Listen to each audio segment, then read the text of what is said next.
अस्सलाम वालेकुम गाइज़। आज हमें ज्वाइन किया मिस्टर दानियाल रियासत ने। इनका ताल्लुक़ पाकिस्तान की क्रिश्चियन कम्युनिटी से है और इन्होंने पाकिस्तान में रहते हुए सीए क्वालिफ़ाई किया और इन्होंने बिग फोर से भी आर्टिकल्स किए हुए हैं, बाकी कुछ फर्म से भी इनका एक्सपीरियंस है। सेकंडमेंट भी की है अफ़गानिस्तान, सऊदी अरेबिया, यूएई और अभी लंदन में अपनी सर्विसेज प्रोवाइड कर रहे हैं एक ऑडिट फर्म में। तो आज हम इनसे इनका एक्सपीरियंस जानने की कोशिश करेंगे कि पाकिस्तान में इनका एक्सपीरियंस कैसे रहा और पाकिस्तान से बाहर ये अपनी सर्विसेज प्रोवाइड कर रहे हैं तो वो उन्होंने किस तरह से पाया। डिटेल में इंटरव्यू करते हैं, आइए इनसे बात करते हैं। अस्सलाम वालेकुम Daniyal Riyasat, thank you so much for joining us. वालेकुम अस्सलाम Mehtab, thank you for inviting me for the interview. जी दानियाल, सबसे पहले तो मैं आपके बारे में जानना चाहूँगा कि आपकी जर्नी किस तरह से रही। माशाल्लाह आपका बैकग्राउंड है हमारी क्रिश्चियन कम्युनिटी से, तो आप किस तरह से चार्टर्ड अकाउंटेंसी में आए, आपने प्लान किया और अभी आप कहाँ पे अपनी सर्विसेज प्रोवाइड कर रहे हैं, अपने बारे में बताइए पहले।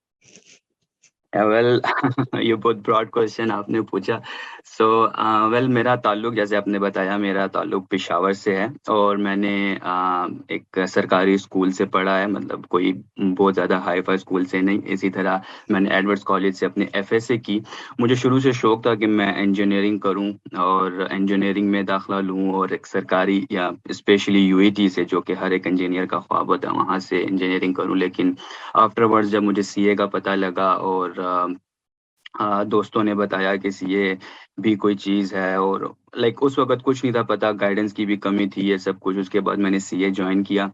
पेशावर से मैंने स्टार्ट किया, फिर उसके बाद मैं इस्लामाबाद आया, वहाँ से कुछ थोड़ा बहुत पढ़ा। मैंने अपना सीए इंटर पेशावर से कंप्लीट किया। उसके बाद मैंने डिलॉयट ज्वाइन की इस्लामाबाद। डिलॉयट से जो है मेरी आर्टिकल्स हैं। इस्लामाबाद डिलॉयट से आर्टिकल्स करने के बाद लाइक उस आर्टिकल्स के दौरान मुझे काफ़ी सेकॉन्डमेंट्स का मौका मिला। लाइक मैं दुबई गया, वहाँ पे सेकॉन्डमेंट की मैंने। सऊदीया में सेकॉन्डमेंट्स किए हैं। इसके अलावा मेरी अफगानिस्तान में सेकॉन्डमेंट है। और उसके दौरान मैंने अपनी आर्टिकल्स के दौरान मैंने अपने मेजॉरिटी ऑफ द जो पेपर्स हैं फाइनल्स के, वो पास कर लिए थे। और देन मुझे मौका मिला कि मैं लंदन में एक फर्म ज्वाइन कर सकूं। सो मैं लंदन आ गया। अब यहाँ पे मैं एक अच्छी फर्म के साथ जो है एज अ सीनियर ऑडिटर काम कर रहा हूँ।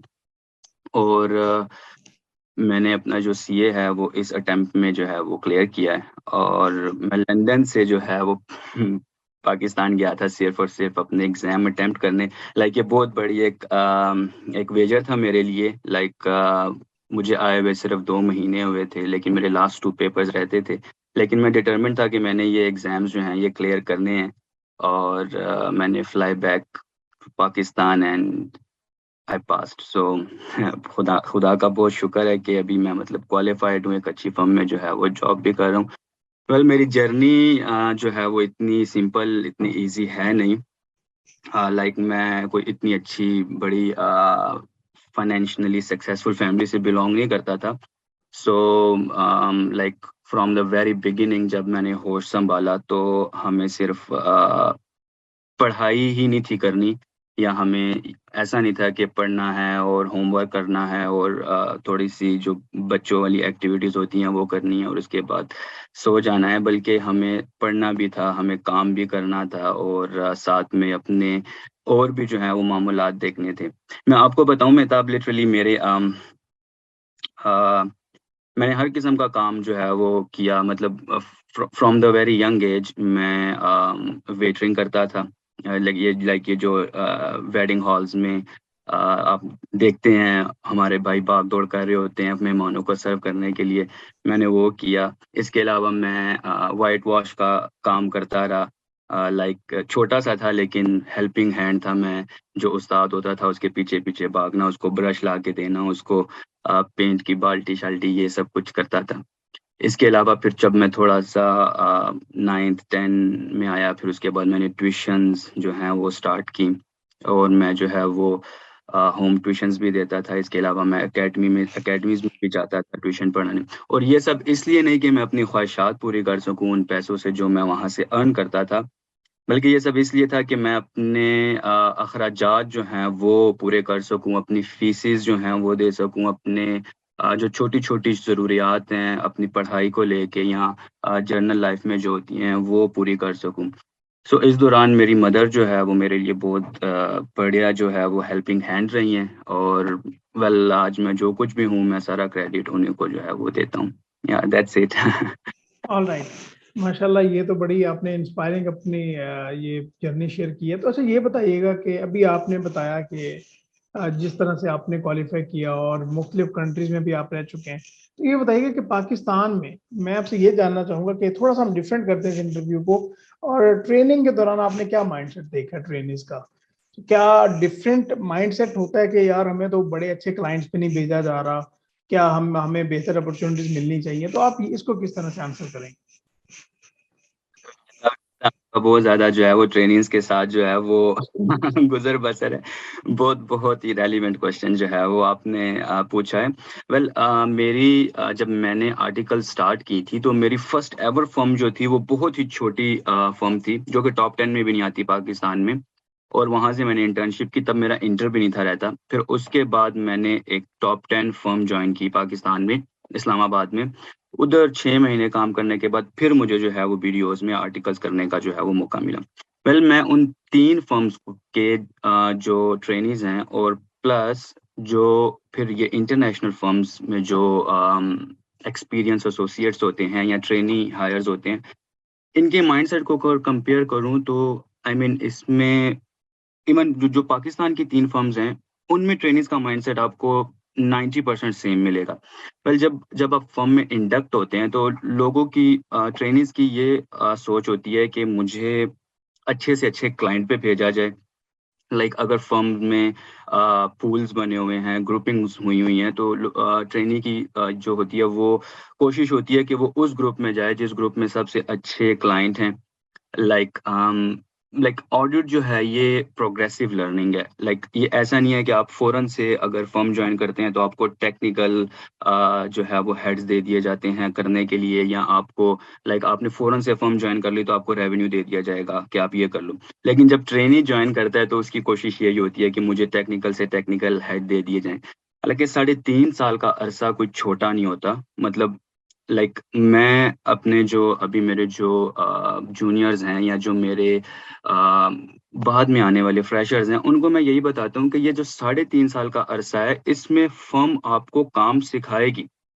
ऐसा नहीं है कि मतलब आप जो जब इस फर्म से निकलेंगे तो आप जो है वो बिल्कुल आपको कुछ आता नहीं होगा, या आपने कोई हेड टच नहीं किया होगा, या आपको फाइनेंशियल स्टेटमेंट्स पे ग्रिप नहीं होगी। ऐसा नहीं है। ऑब्वियसली थोड़ा-सा एज ये होता है कि जो बड़ी फर्म्स के होते हैं, वहाँ पे थोड़े-से प्रोसीजर्स, प्रोसेसेस, थोड़े-से स्टैंडर्ड्स जो हैं, वो स्ट्रीमलाइन्ड होते हैं। थोड़ा-सा क्वालिटी ऑफ वर्क जो है, वो क्योंकि इंटरनेशनल पीआर की वजह से वो उनको मेंटेन करना होता है। अनलाइक जो आपकी अदर देन टॉप 10s हैं या बिल्कुल लोकल लेवल की फर्म है, वहाँ पे थोड़ा-सा ये होता है कि आपको चीज़ों को एक वर्ड यूज़ करते हैं पाकिस्तान में, थोड़ा बहुत पेलना पड़ता है। लेकिन मेरे ख़्याल में चाहे आप किसी भी लेवल पे हैं, चाहे आप किसी भी फ़र्म में हैं, चाहे आप किसी भी ब्रांड के साथ काम कर रहे हैं फ़र्म के, ये आपके अपने ऊपर है कि आप कितना सीखते हैं। मैं आपको बताऊँ, जब मैंने फ़र्म जॉइन की थी, तो मेरे सीनियर्स बहुत ज़्यादा सपोर्टिव थे। लेकिन मुझे जो है ना वो उतने बड़े क्लाइंट इनिशियली करने का मौका नहीं मिला। जो फ़र्म के सबसे अच्छे क्लाइंट्स थे वो इनिशियली करने का मौका नहीं मिला। तो मैं क्या करता होता था कि मैं वैसे ही उनकी ऑडिट फाइल्स खोल के उनको गो थ्रू करता होता था। ठीक है? कि मतलब अच्छा ये इसके एक्सपेंसेस कैसे वेरीफ़ाई हुए? अच्छा ये इसके जो रेवेन्यू है वो क्या था? इसकी अंडरस्टैंडिंग क्या थी? इस पे टीम ने क्या काम किया? तो मेरी अप्रोच ये होती थी कि मैं वो फाइल्स जो है वो गो थ्रू करूँ, उनसे खुद सीखूँ। क्योंकि जब आप नए-नए जाते हैं ना, ये वो पीरियड होता है जिसको आपने कैपिटलाइज़ करना है। क्योंकि आप जो है वो बहुत ज़्यादा फायर्ड अप होते हैं। आप जो है वो बहुत ज़्यादा ज़ेलस होते हैं सीखने के लिए, ठीक है? और ये चीज़ टाइम के साथ-साथ फर्म में ख़त्म हो जाती है। सीखने का जो प्रोसेस है ना, ये ख़त्म हो जाता है। क्योंकि फिर जो होता है वो ट्रेनी कहता है कि बस 1-1 मिनट में अपना आर्टिकल्स का गिनूँ, वो ख़त्म हो और मैं जाऊँ। बट मेहताब, मैं आपको बताऊँ, आर्टिकल्स का टाइम जो है ये ज़िंदगी का सबसे बेहतरीन टाइम है। मैं भी उन्हीं ट्रेनीज़ में से हूँ जो ये बात करता था कि यार ये आर्टिकल्स कब ख़त्म होंगी। अब मुझे वो टाइम मैं इतना मिस करता हूँ। मैं अपने उन दोस्तों को इतना लाइक मेरे बेस्ट फ्रेंड, मेरी ज़िंदगी के सबसे बेहतरीन बेस्ट फ्रेंड्स जो हैं मेरी आर्टिकल्स में बने, ठीक है? और लाइक ये टाइम बेस्ट टाइम है। सो मैं अपने उन तमाम भाइयों को, बहनों को जो कि अभी आर्टिकल्स के टेन्योर में हैं, आर्टिकल्स कर रहे हैं, मैं अब उनको यही बोलूँगा कि आप पेशेंस रखें, ठीक है? इस आर्टिकल्स को आप जितना कैपिटलाइज़ कर सकते हैं, रिगार्डलेस ऑफ कि आप किस फर्म में काम करते हैं, ठीक है? खुद से सीखें। अगर आपको नहीं मौका मिल रहा जाने का तो आप खुद से सीखें। लाइक किसी ने आपको मना, कोई आपको रोकेगा नहीं कि आप इस ऑडिट फाइल को क्यों टच कर रहे हो, या किसी सीनियर, मैंने कोई ऐसा सीनियर नहीं देखा जो आपको बोलेगा कि मुझसे क्यों तुम ये सवाल पूछ रहे हो। वो खुश होंगे कि ये लड़का, ये लड़की जो है ये मुझसे पूछ रहे हैं क्योंकि ये सीखना चाहता है। बिल्कुल। तो इसको सीखें। और एक चीज़ जिस पर मैं आपसे करना चाहूँगा, सॉरी मैंने इस पे टाइम ज़्यादा ले लिया, है कि आपकी जो आर्टिकल्स है ना, आपने अपने मेजॉरिटी ऑफ द पेपर्स इस आर्टिकल्स के दौरान पास करने हैं। मेरे साथ भी ऐसा ही है। मैंने अपने मेजॉरिटी ऑफ द पेपर्स जो हैं वो अपनी आर्टिकल्स के साथ ही पास किए, ठीक है? बीइंग मतलब मैं बिग फोर में भी था, बहुत ज़्यादा काम था, लेट सिटिंग्स थी, like 14 hours, 12 hours over the normal time period. मतलब टाइम था पर डे के हिसाब से जो हमें काम करना होता था। तो हम जो है फिर भी मैं वहाँ घर जाके चाहे मैं 1 घंटा पढूँ, चाहे वो प्रोडक्टिव होता था कि नहीं होता था, लेकिन मैं कोशिश करता था कि मैं पढूँ ताकि मेरी रूटीन जो है वो बरकरार रहे। सो आपने कोशिश ये करनी है कि आपकी जो फर्स्ट प्रायोरिटी है आपकी स्टडीज़ होनी चाहिए। और लाइक अगर आप बिल्कुल फ्रेशर हैं तो आप लाइक जैसे अभी सीए का जो है एमएसए और सीफैप, तो आप अपने पेपर्स ऐसे प्लान करें कि आप 4 पेपर पास करें या 2 पेपर पास करें तो आप एमएसए के लिए एलिजिबल हो जाएं, ताकि आप एमएसएज भी जो हैं वो साथ-साथ देते रहें। क्योंकि मेरे बहुत से दोस्त, मेरे बैचमेट्स जो हैं उनके पूरा का पूरा सीफैप क्लियर है और वो एमएसएज में फँसे हुए हैं। राइट। अच्छा, मुझे ये बताइएगा दानियाल कि आपने माशाल्लाह डाइवर्सिफ़ाइड आपके पास एक्सपीरियंस है और बिग 4 में भी आपने काम किया पाकिस्तान में रहते हुए। तो ये बताइए कि एक माइंडसेट होता है, अभी आप बाहर बैठे हुए हैं, माइंडसेट होता है बंदे का कि अगर बिग 4 में आर्टिकल्स नहीं होंगे तो पाकिस्तान या पाकिस्तान से बाहर उस तरह से अपॉर्च्युनिटीज़ बंदे को नहीं मिलेंगी। तो इस पॉइंट को आप किस तरह से एड्रेस करेंगे? क्या अपॉर्च्युनिटीज़ अवेलेबल होती हैं अगर अदर देन बिग 4 आर्टिकल्स बंदे के हुए हैं तो? डेफ़िनेटली बहुत अच्छा सवाल था। ये बहुत अच्छा सवाल है। मैं आपको बताऊँ कि जब मैं बिग 4 में था डिलॉयट के साथ, तो मुझे दुबई जाने का मौका मिला, मुझे सऊदीया जाने का मौका मिला।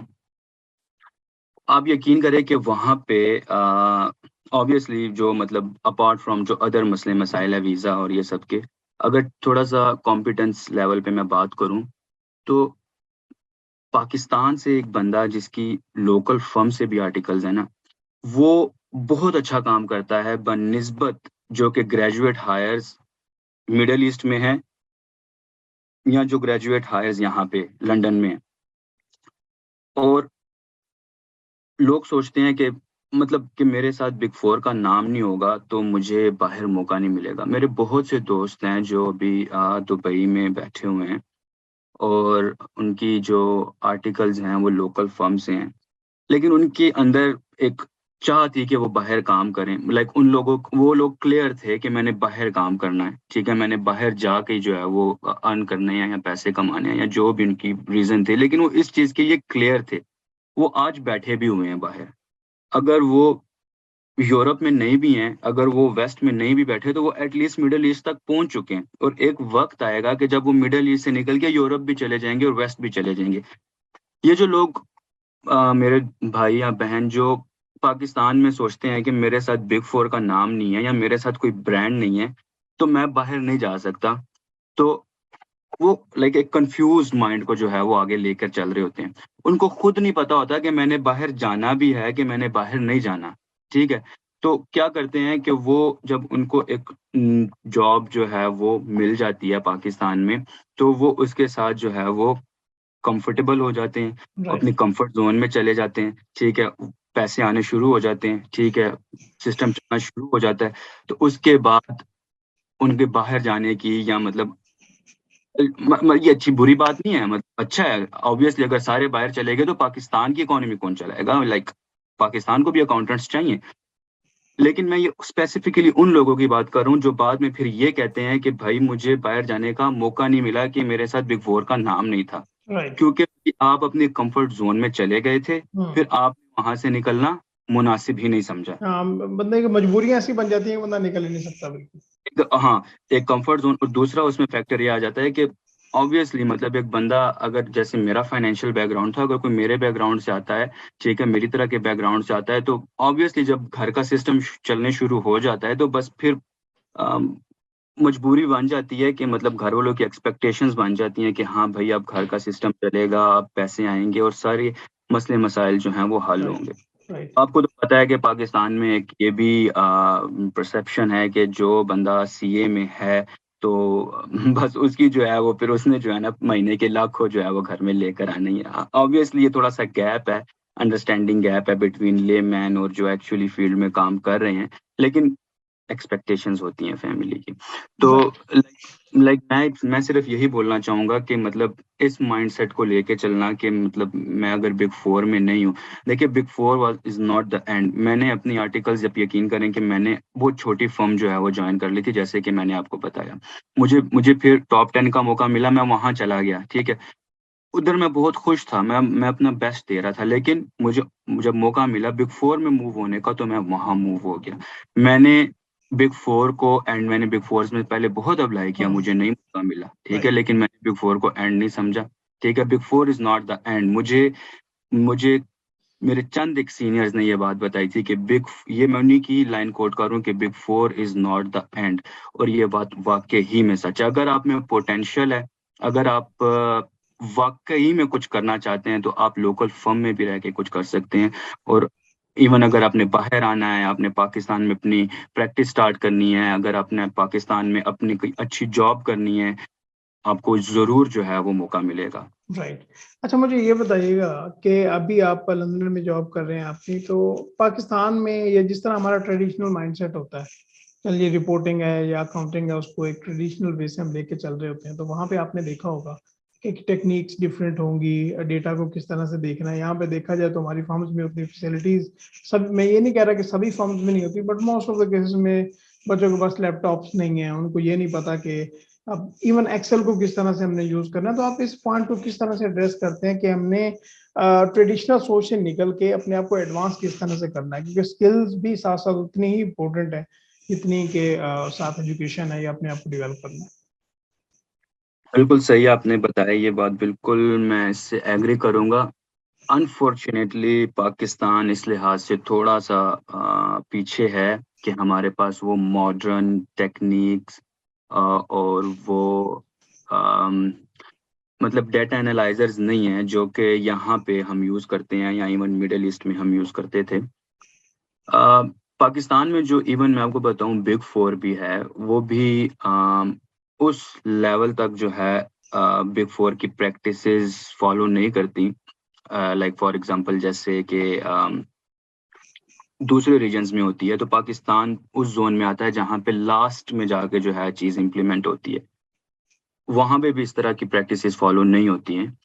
और मैं यहाँ पे फिर वही बात आ जाती है कि मतलब अगर आप टोटली फर्म पे डिपेंडेंट रहेंगे, फर्म के प्रोसीजर्स पे, पॉलिसीज पे डिपेंडेंट रहेंगे, तो आप पीछे रह जाएंगे, क्योंकि आपको खुद हाथ पांव मारने। अब अगर एक बंदा आर्टिकल्स में है और उसको एक्सेल तक नहीं आता, तो वो उसको खुद को भी देखने की थोड़ी सी जरूरत है कि मतलब ऐसा क्यों है। अगर भाई मेरे साथ ज्वाइन करके एक बंदा मेरे बैच का आज पूरी पूरी जॉब्स लीड कर रहा है, और मैं जो हूँ अभी तक मुझे ये नहीं पता कि भाई फाइनेंशियल स्टेटमेंट रीड कैसे करनी है, या भाई मैंने अभी तक एक्सेल का मुझ पे ग्रिप नहीं आ रही, तो भाई बाकी 5 कर गए हैं, मैं रह गया हूँ, तो फिर इसका मतलब है मसला मुझ में है।